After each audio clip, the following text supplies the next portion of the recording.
vez cómo esto interacciona con el patógeno, ¿no? Como todo medicamento, cuando hemos hablado de farmacología, hablamos de varios principios en los cuales el medicamento interacciona con el cuerpo y obviamente como todo medicamento requiere de ciertos criterios para que tenga una eficacia, ¿no? Para que sea eficaz y actúe en un lugar indicado, que es lo que queremos a nivel del patógeno. La farmacocinética nos va a permitir de que cómo el medicamento interacciona en el medio interno, en las células, ¿no? Y cómo esto va a provocar, digamos, o bien ninguna reacción adversa o va a provocar alguna reacción adversa en el cuerpo. Y esto se da por 4 principios principales. Uno es la absorción, que es la forma en la cual el medicamento ingresa a nuestro organismo. El otro es la distribución, en la cual ya cuando el medicamento pasó a nivel del plasma, esto se va a distribuir obviamente en varias partes. Eso depende mucho de si es componente iónico, no iónico, si es hidrosoluble o liposoluble, como lo vamos a mencionar más adelante. El cuadro metabólico, que también es importante. No es igual un adulto mayor que tener un paciente pediátrico. No es igual un paciente obeso que un paciente que tiene un peso normal, ¿no? Eso puede provocar algunas alteraciones a nivel del medicamento, y especialmente en el medio, ¿no? Y obviamente lo más importante, que es lo que siempre nosotros verificamos, que es el proceso de eliminación. Y existen 2 vías en las cuales, más importantes, porque también existen otras vías, vía respiratoria, vía transdérmica, pero las 2 principales por las cuales un medicamento se puede eliminar es por la vía urinaria y por la vía hepática, ¿no? Y cuando hablamos de farmacodinámica, hablamos en este caso del efecto del antibiótico hacia el patógeno, en este caso hacia la bacteria, ¿no?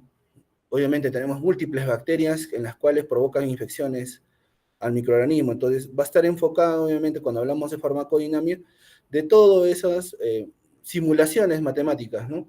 Y todo relacionado a lo que es digamos así, a los estudios in vitro que se han dado con respecto a cómo el medicamento interacciona y cuáles son esos efectos que puedan tener para provocar o bien un proceso bacteriostático o un proceso bactericida, ¿no? Muy bien, entonces empezamos hablando un poco de la absorción. Obviamente esto va a depender mucho de la circulación sanguínea, del gasto del paciente. Si hablamos de un paciente adulto sin comorbilidades, obviamente el medicamento se va a absorber de una forma adecuada. Sin embargo, pero si tenemos un paciente que tiene algún tipo de hepatopatía, que es normalmente la vía oral es en la cual se administra, y pacientes hepatópatas, de repente ahí el efecto de la absorción va a disminuir, ¿no? O en este caso va a provocar más interacciones. Entonces siempre es importante verificar la dosis en esta parte, ¿no? El otro es el estado físico del medicamento. Ese es importante. No es igual una cápsula que una grajea, no es igual un jarabe que, digamos así, que una solución dérmica, no es igual. Cada uno de los medicamentos que se han sido fabricados obviamente contienen excipientes, algunos tipos de apartes que conllevan no solamente a que tenga mayor absorción, sino que conllevan también que puedan generar un tipo de toxicidad al momento de la absorción. Otro es hablando de la solubilidad. Obviamente hay medicamentos que, por ejemplo, tienen componente no iónico.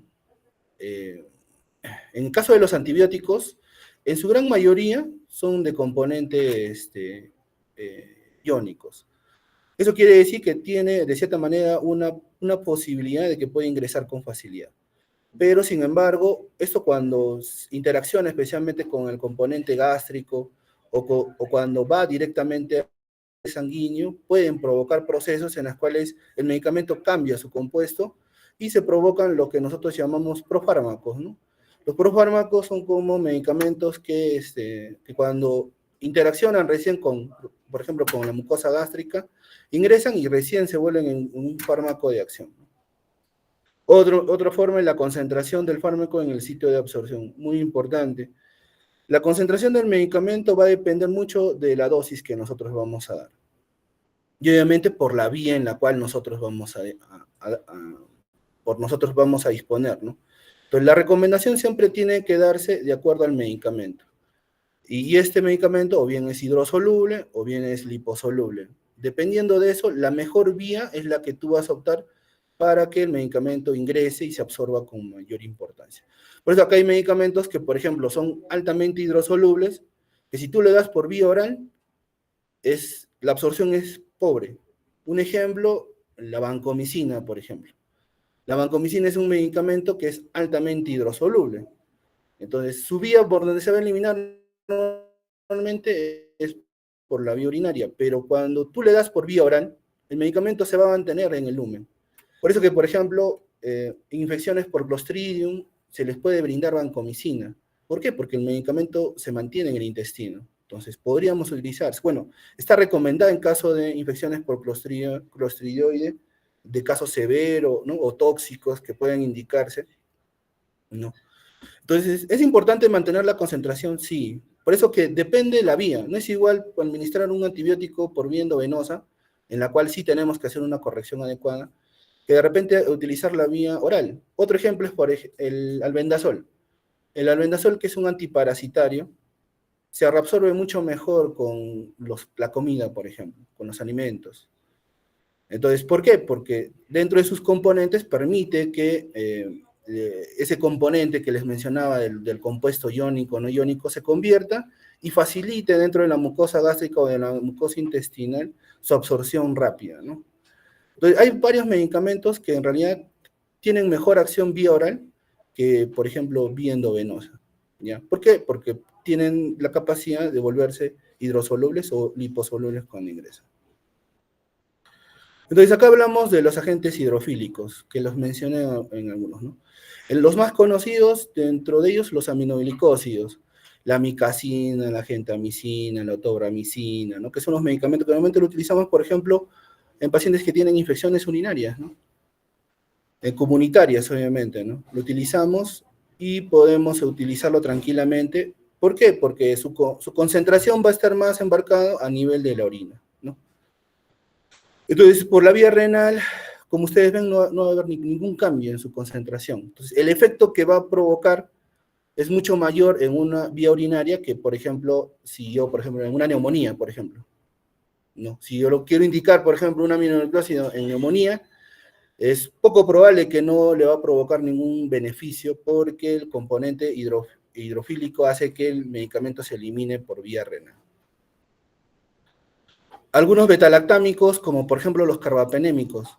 Los carbapenémicos tienen esa capacidad también de ser agentes hidrofílicos y también que puedan ser eliminados por vía renal, ¿no? Tenemos la colistina, la fosfomicina, los glicopépticos como la vancomicina, ¿no? Entonces, ¿qué es lo que hacemos? Es lo que vamos a hablar más adelante, mejorar esa parte para que el medicamento tenga una buena distribución, ¿no? Y al mejorar esa distribución, obviamente, vamos a buscar los efectos deseados en órganos donde nosotros queremos que llegue el medicamento, ¿no? Y siempre se ha valorado que, por ejemplo, en un paciente con un cuadro inflamatorio agudo, severo, como es un paciente con sepsis, el CRIN siempre aumenta. Entonces, existen fenómenos en los cuales el medicamento se elimina con mayor facilidad, especialmente ¿quiénes? Los hidrofílicos. Por eso acá qué tan importante es el componente de que podamos o bien extender el medicamento o darle en infusiones prolongadas, ¿no? Para que el medicamento no sea muy rápidamente eliminado y provoque el efecto deseado. Acá hablamos de los agentes lipofílicos. Entonces, en los lipofílicos sí ocurre todo lo contrario, ¿no? Acá tiene la capacidad de entrar a órganos principales, por ejemplo, toda la parte visceral, pulmonar, toda la parte intestinal, hígado, vaso, se puede ingresar. Entonces, acá los agentes lipofílicos tienen esa capacidad de concentrarse en tejidos, ¿no? Un ejemplo, tenemos las quinolonas. Las quinolonas son un buen medicamento y se concentran muy bien y se mantienen en el cuerpo por mucho tiempo. Entonces se pueden mantener hasta menos de 24 horas, se pueden mantener las quinolonas. Otro, por ejemplo, que es un derivado de las tetraciclinas, es la guisilciclina, ¿no? que es la TIGE. La tigecyclina, por ejemplo, también tiene esa capacidad de tener componente lipofílico, por lo tanto, tiene la capacidad de que tenga un amplio volumen de distribución y se pegue muy rápido a los tejidos, ¿no? A la célula. Entonces, por ejemplo, es más en infecciones de piel, infecciones de neumonías, infecciones intestinales, ver el componente en la cual sean lipofílicos es importantísimo. Otro medicamento, por ejemplo, es el metronidazol, el Linezolid, ¿no? El Linezolid que tiene esa capacidad de distribuirse muy bien, ¿no? Y, por ejemplo, una capacidad que tiene el Linezolid es de entrar al sistema nervioso central, ¿no? Tiene un componente altísimo de entrar al sistema nervioso central de todos los medicamentos que tenemos. La rifampicina, ni qué decir, la rifampicina también tiene un componente lipofílico, la cual se distribuye también al sistema nervioso central, a tejidos, aparte componente pulmonar, hepático, ¿no? Muy bien. Segundo punto, hablamos de la biodisponibilidad.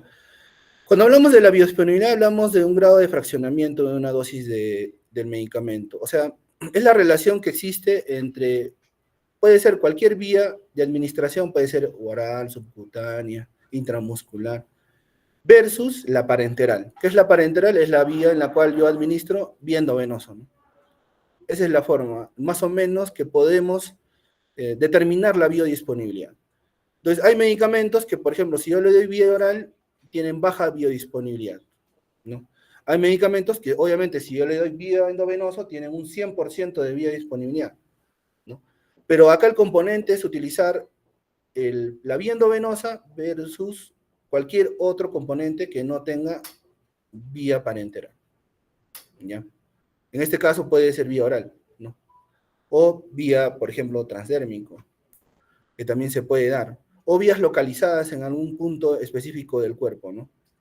Entonces, a partir de ahí es lo que nosotros determinamos. Pero obviamente, el antibiótico lo utilizamos con mayor frecuencia por vía oral.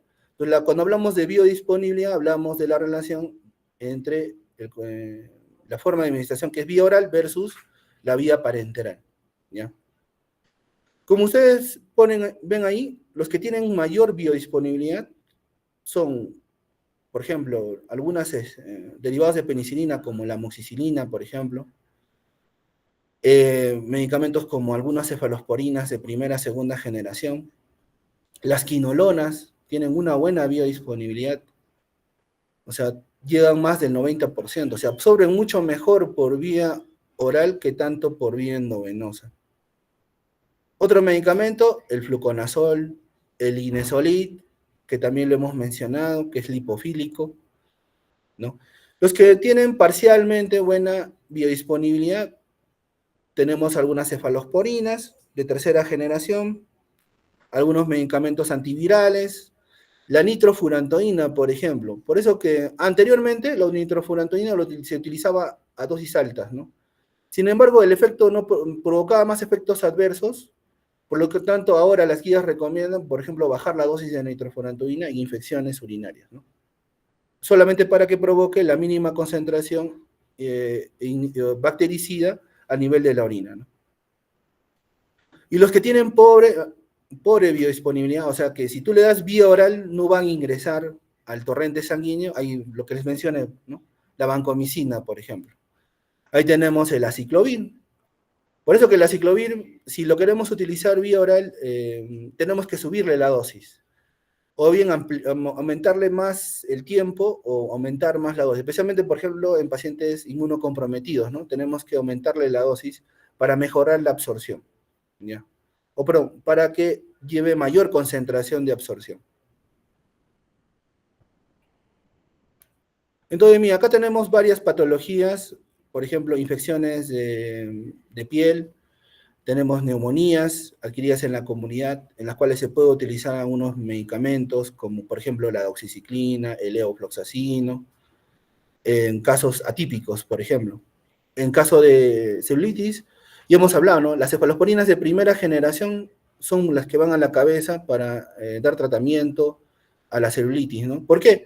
Porque tienen esa capacidad de entrar por vía oral, tienen mayor biodisponibilidad y se pegan mucho más a los tejidos, Entonces, ingresan con mayor facilidad. ¿Ya? En las infecciones urinarias, por ejemplo, en la cistitis, la amoxicilina, por ejemplo, se puede utilizar, ya que también tiene componente hidrosoluble, y aparte tiene una biodisponibilidad mayor, ¿no? Entonces, hay varios efectos en los cuales el antibiótico, si tenemos esos criterios, se puede emplear de una forma adecuada, ¿no? Otro principio es la distribución del medicamento. El fármaco se distribuye tanto en líquidos intersticiales como intracelulares. ¿Dónde nosotros queremos que vaya? En el torrente sanguíneo, ¿no? Ese es donde lo que nosotros llegamos para que se distribuya al lugar donde nosotros queremos. Porque a mayor, por ejemplo, si se pega mayor digamos, a proteínas, ese medicamento queda inactivo en algunos casos, ¿no? Queda inactivo. O en casos, por ejemplo, cuando se pegan a ciertas proteínas como la albúmina, puede beneficiarse, pero no siempre. Entonces, lo que nosotros queremos es que el medicamento prácticamente esté libre para que pueda provocar el efecto que deseado en los patógenos, ¿no? En la magnitud de la unión del fármaco y la fracción libre no ligada son realmente constantes. Bueno, sí. Por eso que es importante ver que cuando el medicamento tenga una mayor distribución es porque se está dirigiendo a la mayor cantidad de tejido. Pero si tiene menor volumen de distribución es porque está concentrado en un solo lugar nada más. O sea, se concentra en un solo punto, ¿no? ¿Qué dice? La droga no unida ejerce el efecto antibiótico y difunde hacia los sitios extravasculares. ¿Qué es lo que les estaba mencionando, no? O sea, en realidad lo que queremos es que el antibiótico tenga mayor cantidad de medicamentos libre para que pueda provocar el efecto deseado a nivel del patógeno. Entonces, ahí sí hablamos un poco dentro de los componentes, por ejemplo, hidrofílicos, quienes se pegan mucho a las proteínas. Por ejemplo, los betalactámicos tienen bajo, ¿no? Se pegan muy poco a las proteínas, por lo tanto su volumen de distribución va a ser mayor, ¿no? Mientras que la vancomicina, por ejemplo, es moderado, entonces tiene una característica que su volumen de distribución puede disminuir. ¿Y dónde se puede concentrar mayormente? En el riñón, no, en el riñón se concentra, porque ahí es donde se va a eliminar con mayor facilidad. Las fluoroquinolonas también, mira, tienen baja a moderado también, pero su volumen de distribución es mayor. ¿Por qué? Porque tienen tendencia a irse a toda la mayor cantidad de tejidos. Entonces, depende mucho, cada medicamento tiene una forma de volumen de distribución, y eso se debe a su componente o bien lipofílico o hidrofílico también. Entonces, miren, tenemos acá a la dicloxacilina, ¿ya? Que es un medicamento, es un betalactámico, un derivado de penicilina, ¿no?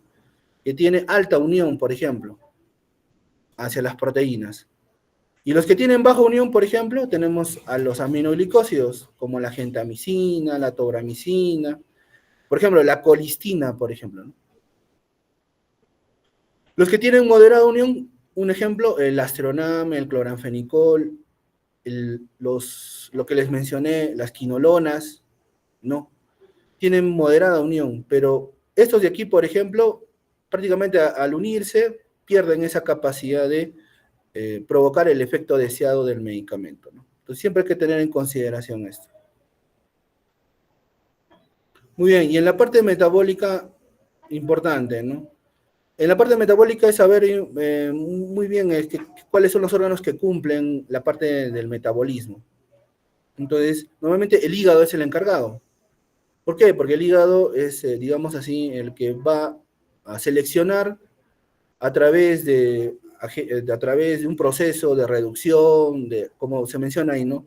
Desalquilación, hidroxilación, todo un proceso en el cual que va a llevar a nivel de las células hepáticas a que el medicamento o bien sea eliminado por vía hepática o bien sea eliminado por vía renal. Y eso depende del proceso de estas dos fases, ¿no? Uno, por ejemplo, es para inactivar o activar o convertir el sustrato activo en otro sustrato activo. Hay medicamentos que son profármacos, ¿no?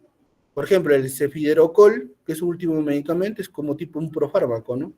Que tiene una cápsula, una vacuola. Cuando ingresa, se elimina esa parte de su membrana y ingresa como medicamento activo, ¿no? Por ejemplo. El otro, por ejemplo, reacciones adversas de fase 2, también. Entonces, eso es variable en cada persona, así es. No todas las personas cumplen ese mismo metabolismo. Algunas tienen la capacidad de reacciones de fase 1, como por ejemplo pacientes jóvenes. Otros, por ejemplo, tienen reacciones de fase 2, como por ejemplo las adultas mayores. Ellos desarrollan mucho mayor porque interaccionan con mayor cantidad de medicamentos. Pacientes pediátricos, por ejemplo, hacen más el proceso de la fase 1 que la fase 2, ¿no? Eso también es, de cierta manera, es importante saber. ¿Por qué? Porque los efectos adversos se van a mantener a mayor exposición del medicamento, ¿ya? Muy bien. Acá hay un punto importante que es el tiempo de vida media, ¿no? Que es el tiempo en el cual el medicamento tarda en concentrarse hasta el 50%, ¿no? O llega a disminuir hasta un 50% de su concentración, ¿ya? A eso le llamamos tiempo de vida media. ¿Por qué 50%? Bueno, porque obviamente en la parte de la farmacocinética, todos los medicamentos que se unen a proteínas y que están libres, tienen una actividad cuando llega a la sangre que pueda reducir fácilmente a la mitad. Y todos los medicamentos tienen esa forma de estandarizar. Por eso que se le llama tiempo de vida media. ¿Ya? Entonces, el tiempo necesario para la eliminación del fármaco. Todos los medicamentos que ingresan tienen un tiempo de vida media o alto o bajo. Eso depende de qué? De lo que hemos mencionado previamente, ¿no? Del grado de metabolismo del paciente, del grado de absorción, de si tiene componentes de que se unen a proteínas o no, su distribución. Todo eso va a depender y en este modelo del tiempo de vida media es lo que se va a determinar. ¿Ya? ¿Y para qué se determina eso? Justamente para determinar la dosificación del medicamento a nivel intravascular, o sea, en la sangre. ¿Ya? Entonces, esa parte es importante saber, sí, porque hay medicamentos que tienen tiempo de vida media bajos y altos, por ejemplo.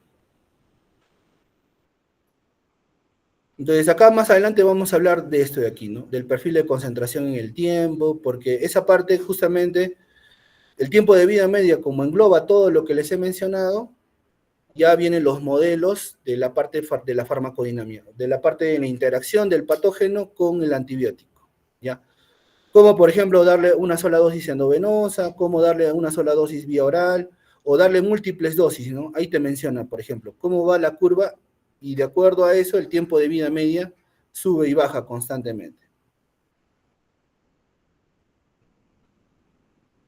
Entonces vamos a ver medicamentos que, por ejemplo, van a requerir dosis de carga, ¿no? Eso lo voy a explicar más adelante. Entonces, ¿cuáles son las principales rutas de eliminación? Como les mencioné, las dos principales. Eso no quiere decir que existen otras rutas, ¿no? También existen otras rutas, por si acaso. Pero las dos principales es la vía hepática y la vía renal. La vía hepática, ahí como lo mencionan, una de las principales cefalosporinas es la ceftriaxona, por ejemplo, el cloranfenicol, el metronidazol, la clindamicina y el inesolit, ¿no? Dentro de los betalactámicos, la ceftriaxona, que es el medicamento más usado, es el que más se elimina por vía hepática, ¿no? A comparación del resto. El resto se elimina más por vía renal. Como lo menciona ahí, ¿no? La mayoría de betalactámicos se eliminan por vía renal. Ejemplo, a la cabeza los carbapenémicos, ¿no? Meropenem, ertapenem, doripenem, ¿no? Son los que se eliminan con mayor frecuencia a nivel renal. Acá sí hay que tener un poco de cuidado porque acá lo ponen a la oxacilina. Bueno, la oxacilina sí se puede eliminar por vía renal, pero normalmente su componente es más vía hepática, ¿no?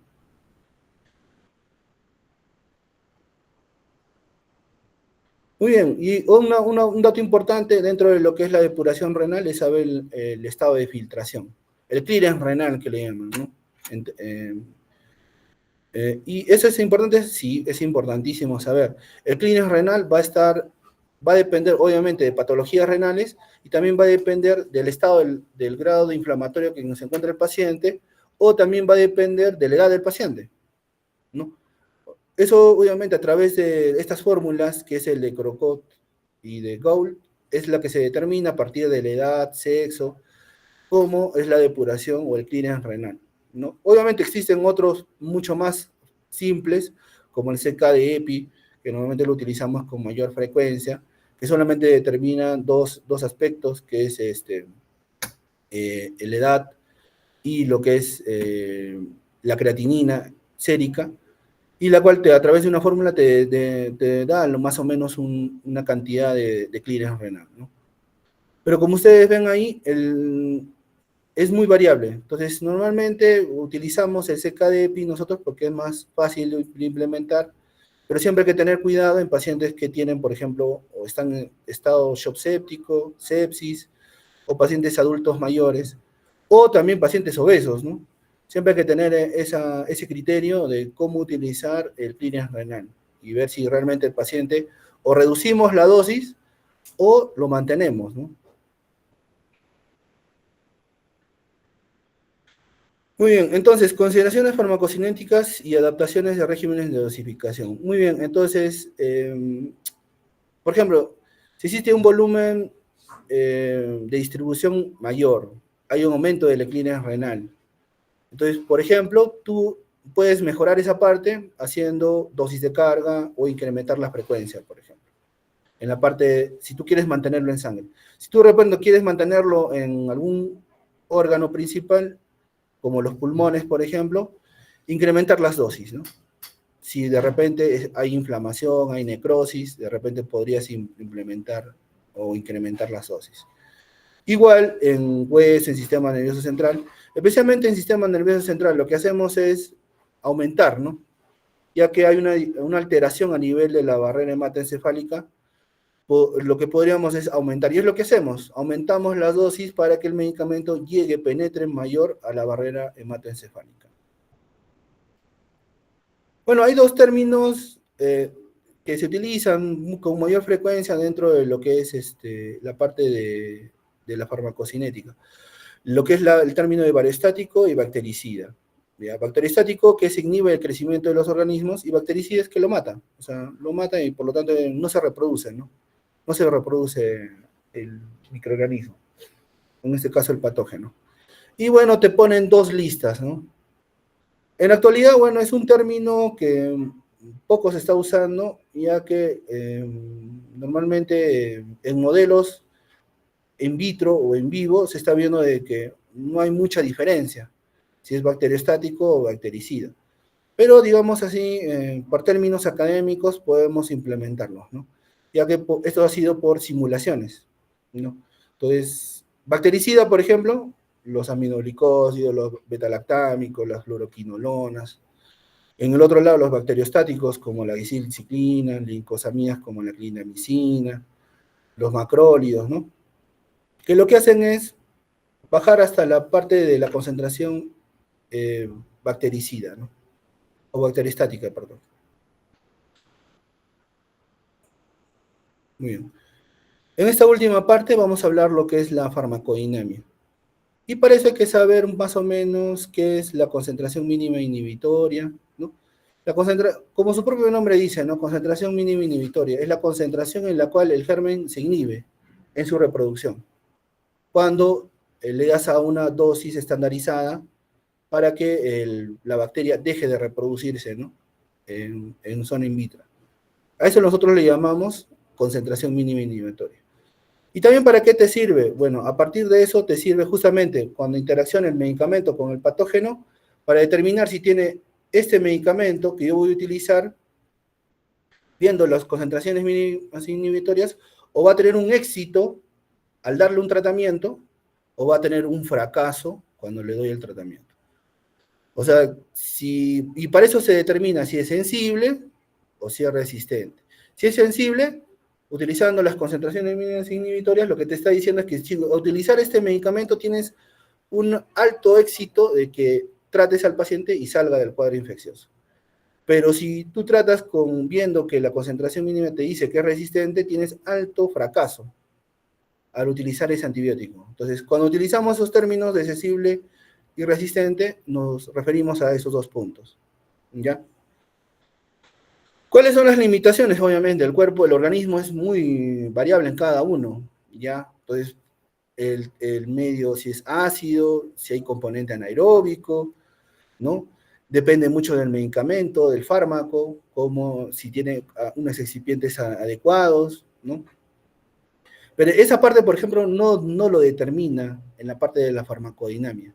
Porque en teoría es como, por ejemplo, lo que hace poco sucedió, pues nadie sabía de que utilizar, por ejemplo, un medicamento estaba conteniendo, por ejemplo, una bacteria con multiresistencia, ¿no?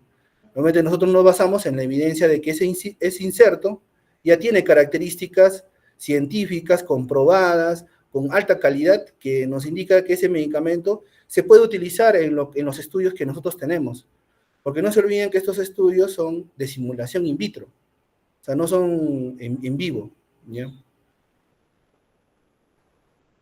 Entonces, esto, por ejemplo, esta gráfica nos habla, por ejemplo, de cómo el medicamento, el antibiótico, cuando está en el cuerpo del microorganismo, en la parte intravascular, ¿ya? Va a concentrarse y en el tiempo, ¿no? Eso es lo que va a marcar dos puntos de línea, dos ejes en esa parte. Entonces, tú puedes tener una concentración altísima, que es una concentración máxima, concentración en la cual te va a permitir que si no llegas a ese tope, sin embargo, no le vas a provocar una resistencia a futuro. O una concentración mínima inhibitoria, la cual aquí le hemos hablado, que es una demostración in vitro, en la cual crece inhibiendo solamente su reproducción, ¿no? Entonces, hay varios ejes y límites ahí. ¿Por qué? Porque hay medicamentos que pueden tener una concentración máxima y a partir de ahí provocar, hacer efectos bactericidas o bacteriostáticos, ¿no? O medicamentos que, por ejemplo, no requieran sobrepasar la concentración máxima, pero estar dentro de la concentración de prevención de mutaciones, lo que nosotros llamamos área bajo la curva, ¿no? Y provocar el efecto bactericida o el efecto bacteriostático, ¿no? Que es lo que se desea. Entonces, en ese modelo que ustedes ven ahí, hay medicamentos que se concentran, que tienen alta concentración y sí provocan efectos. Hay otros medicamentos que no requieren, que con tal que pasen la concentración mínima inhibitoria, ya provocan efectos bactericidas. Y lo único nada más que tú tienes que hacerlo es prolongarlo en el tiempo. O sea, que en el tiempo se mantengan. ¿Para qué? Para que ese medicamento provoque el efecto que nosotros estamos deseando. Entonces, la concentración de prevención de mutaciones indica la concentración que evita que obviamente un patógeno mute, pues, ¿no? Y que conlleva a esto a una resistencia futura, ¿ya? Y la ventana de selección de mutaciones es el periodo de exposición que está por debajo de la concentración de prevención, pero que no está por encima de o que está encima de la MIC, ¿no? En este caso, de la concentración mínima inhibitoria. Entonces, un dato importantísimo que debemos saber es el efecto postantibiótico. El efecto postantibiótico se va a dar en algunos medicamentos que tienen alta concentración o que se mantengan por encima de la concentración mínima inhibitoria y que obviamente esto se mantenga en el tiempo. Un ejemplo muy claro que siempre lo tenemos y que siempre lo ponemos en la parte académica, por ejemplo, son los aminoglicósidos, ¿no? Por ejemplo, la micacina tú le das a una sola dosis y tiene la capacidad de que, llegando a su concentración máxima, bajando debajo del área bajo la curva y sobre la MIC, provoque, debajo de la MIC, siga provocando efecto bactericida, ¿no? O bacteriostático. A eso se le llama el efecto posantibiótico, ¿no? Obviamente que es un efecto que todavía no está bien estudiado, pero sí hay evidencias de que especialmente los medicamentos que llegan a concentración máxima provocan este efecto, ¿no? Otro, por ejemplo, que ha sido muy estudiado debido a la última resistencia, por ejemplo, con Acinetobacter baumannii, productores de KPC, es la gicilciclina, que es la TIGE, ¿no? Por ejemplo, se ha estudiado tanto la tigecyclina que, por ejemplo, la tigecyclina también tiene este efecto postantibiótico, ¿ya? Entonces se le puede dar a dosis de carga, ¿sí? Se le puede dar porque tiene un proceso de máxima concentración, y que a la vez lo puedes mantener en el tiempo, y así a pesar de que se mantenga una concentración mínima inhibitoria, provoca proceso bactericida, o bacteriostático, perdón. Entonces, ¿qué hacemos? Justamente en la farmacodinamia, como es la interacción entre el antibiótico y el patógeno, lo que nosotros vamos a hacer es optimizar. Lo que se hace justamente en la parte de administrar un antibiótico en pacientes que tienen las características que les he mencionado, es mejorar esa parte. Entonces, hay dos rutas. Uno que es medicamentos, antibióticos que son dependientes de la concentración y otros que son dependientes del tiempo. Y dentro de los que son dependientes de la concentración, tenemos a los que se van a mantener dentro de la concentración, la que les mencioné para la prevención de mutaciones, que es lo que nosotros llamamos el área bajo la curva. Y dentro de ellos están, obviamente, la concentración máxima, ¿no? Muy bien, entonces, si queremos tener un efecto post-antibiótico, obviamente también, ¿no? Puedes también o bien prolongarlo o tener un efecto corto. ¿De qué va a depender? Obviamente del medicamento también, de la capacidad que tiene el medicamento de toda la parte de farmacocinética que hemos hablado, de todas las capacidades que tiene el medicamento de distribuirse, de unirse a proteínas, todo eso, para que al final también provoque el efecto deseado, que es el efecto postantibiótico. Entonces, la que les mencionaba, ¿no? La concentración dependiente, por ejemplo, tenemos a quienes dependientes de la concentración, los aminoglicósidos, los lipopéptidos como la lactomicina, las fluoroquinolonas, ¿no? Que tienen esa capacidad de concentrarse y provocar también lo que nosotros llamamos efecto postantibiótico. Entonces, ¿qué hacemos aquí? En algunos casos los prolongamos, ¿no? ¿Para qué? Para que se mantenga, llega a su máxima concentración y así también, a pesar de que baje su concentración mínima inhibitoria, siga provocando efecto postantibiótico. Mientras que en el otro no. En el otro son que tienen que estar por encima de la MIC para que provoquen, pero se tiene que prolongar en el tiempo, o sea, lo tienes que mantener la concentración en el tiempo. Entonces a eso se le llama dependientes del tiempo, o tiempo dependientes. ¿Quiénes están ahí? Los carbapenémicos, ya conocidos, ¿no? Meropenem, imipenem, ¿no? Entonces lo que hacemos es aumentarles, en este caso utilizamos lo que nosotros llamamos las bombas de infusión. Lo prolongamos mucho tiempo para mantenerlo en el tiempo, ¿no? Con la dosis obviamente adecuada y corregida, viendo el clivaje renal, viendo el estado del paciente, todo eso, ¿no? Su peso, ¿no? Todo eso es importantísimo para que tú puedas prolongar el medicamento. En la actualidad existen varios estudios en los cuales puedes optimizar esa parte, ¿no?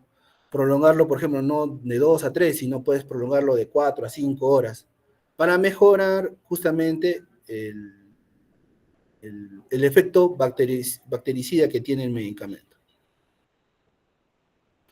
Acá, ¿qué sucede? Que el efecto postantibiótico es corto. ¿Por qué? Porque como tú lo prolongas más tiempo, por lo tanto, el efecto bactericida, cuando cae debajo de la MIC, no se va a dar, ¿ya? Hay medicamentos que son, por ejemplo, que son independientes de la concentración, pero sí requieren, que sí tienen efecto postantibiótico. Ahí, por ejemplo, tenemos al Linezolid, ¿no? A las tetraciclinas, como la TIGE, por ejemplo, ¿ya? Y estos tienen ambas, o sea, tú lo puedes prolongar y a la vez también tienen efecto postantibiótico. O sea, tienen esa mixtura de las que le he mencionado previamente, ¿no? Por eso, por ejemplo, la tigecyclina le puedes dar 2 veces al día. Y le puedes dar, por ejemplo, altas dosis, ¿no? Le puedes dar altas dosis la tigecyclina. Muy bien. Entonces, existen varios mecanismos en los cuales, obviamente, a través de estudios, se ha determinado qué antibióticos son dependientes de la concentración, tienen esa característica, o son dependientes del tiempo. Muy bien. Entonces, en esa gráfica más o menos resumen todo lo que les he mencionado, ¿no? Los que llegan a una concentración máxima sobre la MIC, los que llegan sobre la MIC, pero se mantienen en el tiempo, ¿no? como son los betalactámicos, y arriba los aminoglicosidos, que son dependientes de la concentración. Muy bien, entonces, ¿existen relaciones farmacodinámicas típicas entre la farmacocinética antibiótica y la concentración mínima inhibitoria? Sí, justamente como les mencioné, de la concentración máxima hasta por encima de la MIC es lo que nosotros llamamos el área bajo la curva. Y hay medicamentos que justamente interaccionan y provocan efectos bactericidas a ese nivel, ¿no? Y, por ejemplo, hay medicamentos que con el tiempo se mantienen y que lentamente disminuyen. Hay otros medicamentos que no se mantienen y que rápidamente son eliminados, ¿ya? Ese es un ejemplo, por ejemplo, como la tobramicina, el ciprofloxacino o la ticarcilina, ¿no? Entonces, regímenes que, por ejemplo, han demostrado que si lo podemos optimizar en pacientes, como, por ejemplo, que tengan buena depuración, le podemos prolongar, ¿no? Le puedes colocar cada 8 horas, cada 4 horas, cada 6 horas, o en un tiempo de infusión de 3 a 4 horas, por ejemplo. ¿Que se puede realizar? Sí, sí se puede realizar. ¿Por qué? Porque el efecto farmacodinámico te permite realizar eso, ¿no? ¿Por qué? Porque las concentraciones que nosotros deseamos es que provoque efecto bacteriostático y bactericida dentro cuando está el medicamento, el antibiótico en sangre. Entonces es importante la administración de dosis prolongadas. Bueno, ¿cuáles son esas ventajas? Que en pacientes críticamente enfermos se ha asociado con mayor probabilidad de lograr los objetivos farmacodinámicos, sí es correcto, aunque todavía existen varios estudios que lo ponen en un limbo, ¿no? Especialmente porque son estudios pequeños, pero de cierta manera en la actualidad seguimos utilizando todos los criterios farmacodinámicos con respecto al uso de antibióticos. Las infusiones prolongadas no han mostrado tener mayor riesgo de toxicidad que la administración intermitente. Y sí, eso sí se ha visto en vivo que no se ha visto ninguna alteración, ¿no? Pueden reducir el riesgo de selección de resistencia a antibióticos. Eso justamente es lo que deseamos, ¿no? Al hecho de optimizar el medicamento, lo que queremos es que provoque el efecto bactericida, entonces acortamos el tiempo. Y al acortar el tiempo, obviamente, el paciente tiene la capacidad de recuperarse con mayor facilidad. Entonces, eso es lo que deseamos, utilizar menos tiempo, utilizar de forma adecuada el medicamento y que eso ayude en que el paciente salga del cuadro infeccioso. Y obviamente, podría resultar costo efectivo, ¿no? Eso también siempre es importante. Entonces, no se olviden, existen medicamentos que requieren alta concentración y a pesar de eso provocan efectos bactericidas. Hay medicamentos que requieren mantenerse mucho mayor tiempo en el cuerpo para que provoquen efectos bactericidas. Y hay medicamentos que deben mantenerse en el área bajo la curva para que también provoquen efectos bactericidas, ¿no? Muy bien. Eso sería todo. No sé si tienen alguna pregunta. La parte de fuera de una ampolla que tiene una bacteria y la genética es avisar. Nosotros el efecto intravenoso. Nosotros con confianza podemos inyectarlo, pero ¿qué pasaría en este caso? Claro, por eso es importante saber el inserto del medicamento, ¿no? Siempre es bueno saber qué es lo que contiene el medicamento. Hay medicamentos que, por ejemplo, tienen medio ácido o son de componente aceitoso. Entonces, claro, entonces no va a ser igual. Por ejemplo, la penicilina, ¿por qué lo utilizamos intramuscular? ¿Por qué el efecto se da mucho mejor en intramuscular que endovenoso? Justamente por el componente, pues. El componente que viene es en polvo, ¿no? Y tú lo diluyes. Al diluirlo, ya tú estás provocando un cambio, una reacción ahí. Al utilizar agua destilada, al utilizar cloruro, ya provocas una alteración del medicamento. Y al colocarlo, obviamente, tú lo pones intramuscular, ¿por qué? Porque tú lo que quieres es que ese medicamento entre lento y que pase al torrente sanguíneo de una forma constante y se mantenga de mayor tiempo, ¿no? Porque imagínate, tú lo diluyes y tú le das endovenoso, el efecto que tú vas a provocar es que o bien el paciente haga una reacción adversa severa o que provoque algún daño o provoque algún tipo de resistencia al patógeno. Entonces, cada uno de los medicamentos tiene una forma de presentación específica. Y lo que nosotros tenemos que saber es que si el medicamento, por ejemplo, si vía oral lo estamos dando, hay que saber qué medicamento de vía oral es la mejor. Si es mejor, por ejemplo, en grajeas, si es mejor utilizarlo en cápsulas, si es mejor utilizarlo en granulados o en jarabe, ¿no? Hay medicamentos, por ejemplo, en jarabe.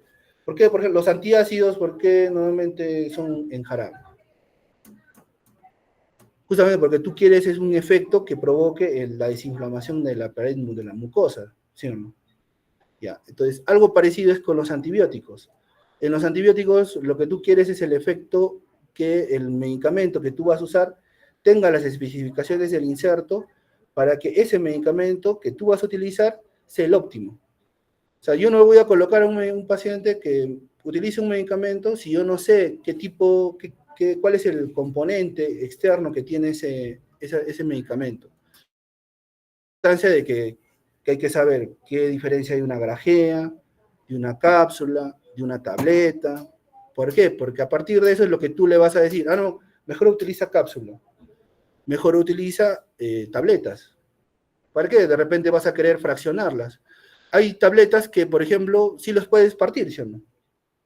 Hay tabletas que no. Y eso depende, obviamente, del inserto, de la capacidad que tiene el medicamento. Es muy variable. Entonces, ¿es necesario saberlo? Sí, es necesario saberlo.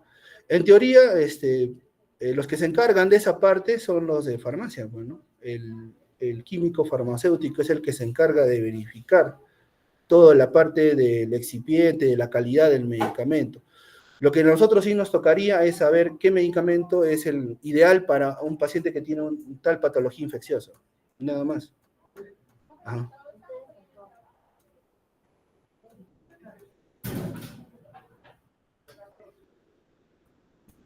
Ya. Pero una consulta adicional, ¿hay condiciones para mejorar esos parámetros de KPD? Se habla de reducciones de concentración de medicamentos, no sé si nos podría hablar un poco de ello. Ah, ya, bueno, sí. En la actualidad lo que nosotros utilizamos son las bombas de infusión, ¿no? Para aumentar.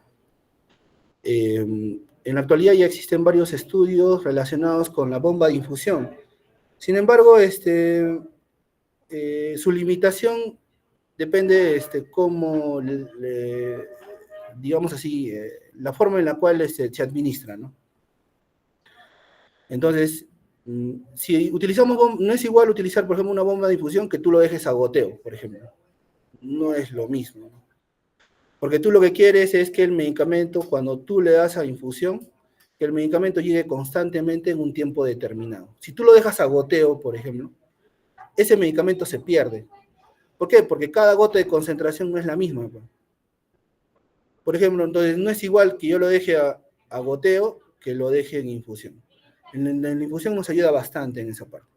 Entonces, por ejemplo, utilizar en carbapenémicos, lo que podemos hacerlo para mejorar en este caso el PKPD es dejarlo más tiempo. En pacientes sépticos, o subirles las dosis, ¿no? Pero específicamente en pacientes con sepsis y con shock séptico, ¿no? ¿Por qué? Porque ya hemos visto que el clearance puede variar, las células también cambian, en algunos casos se puede lisar, las proteínas se liberan con mayor frecuencia. Entonces, en esa situación, en un cuadro inflamatorio agudo, optimizamos para que prolongarlo y aumentar la concentración. ¿Para qué? Para que el medicamento haga su efecto en el patógeno. Nosotros no queremos que el medicamento haga el efecto en el paciente. Pero siempre hay que ver los riesgos. ¿Por qué? Porque el paciente de repente es un paciente con enfermedad renal, el paciente es un paciente con enfermedad hepática, de repente el paciente tiene alguna alteración sistémica que hace que el medicamento se distribuya en distintas partes. Pero el medicamento de por sí, lo que nosotros queremos es que llegue al lugar. Una neumonía, una infección de torrente sanguíneo, una infección de partes blandas, ¿no? Que son las infecciones con mayor frecuencia. Lo que nosotros utilizamos es justamente eso, para optimizar. Otro también es la dosis, ¿no? Siempre corregir la dosis en la parte de, especialmente cuando vemos pacientes bajas de peso. Por ejemplo, desnutridos, pacientes adultos mayores, siempre hay que verificar la dosificación. Eso nos va a ayudar bastante en el PKPD, porque igual en los pacientes obesos también hay que determinar muy bien, pasados los 80, 90 kilos o los 100 kilos, ya determinar a través de su peso ideal su dosis, ¿no? ¿Con qué dosis de carga le voy a iniciar? ¿Con qué dosis con qué dosis va a continuar? ¿Con qué dosis lo voy a prolongar? Todo eso también es importante. ¿Por qué? Porque a partir de eso es lo que tú vas a mejorar o optimizar los antibióticos, ¿no? Y también, uno también es importante, también la parte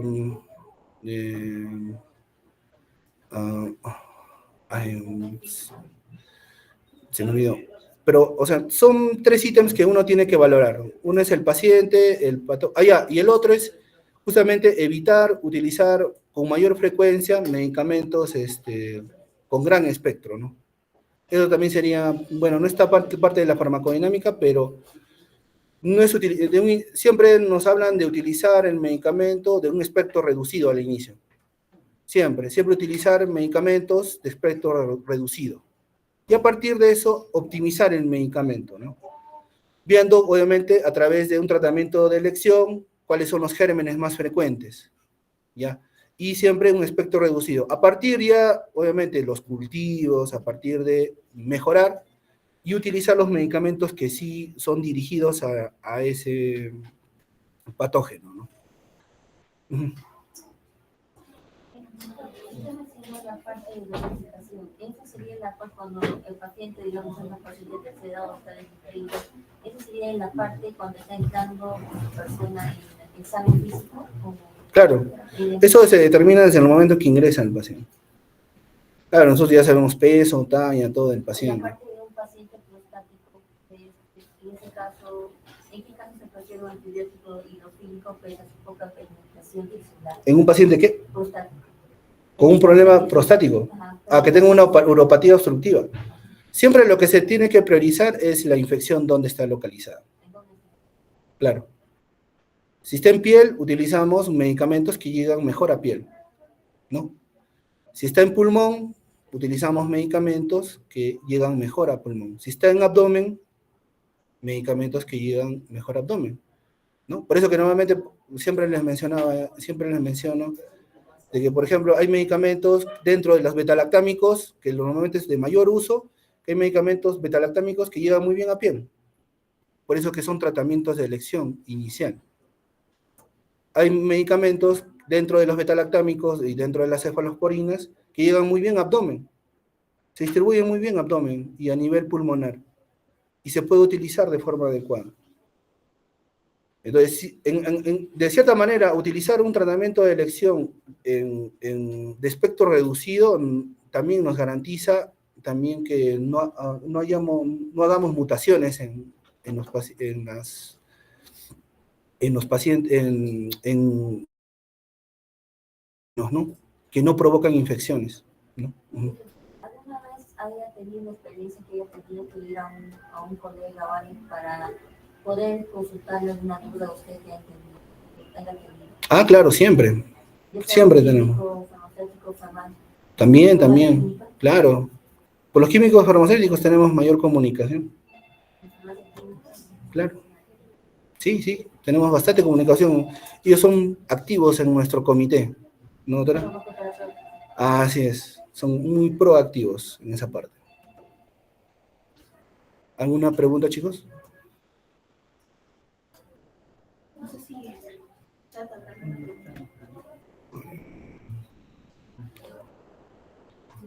doctor, disculpe, en el chat hay preguntas. A ver.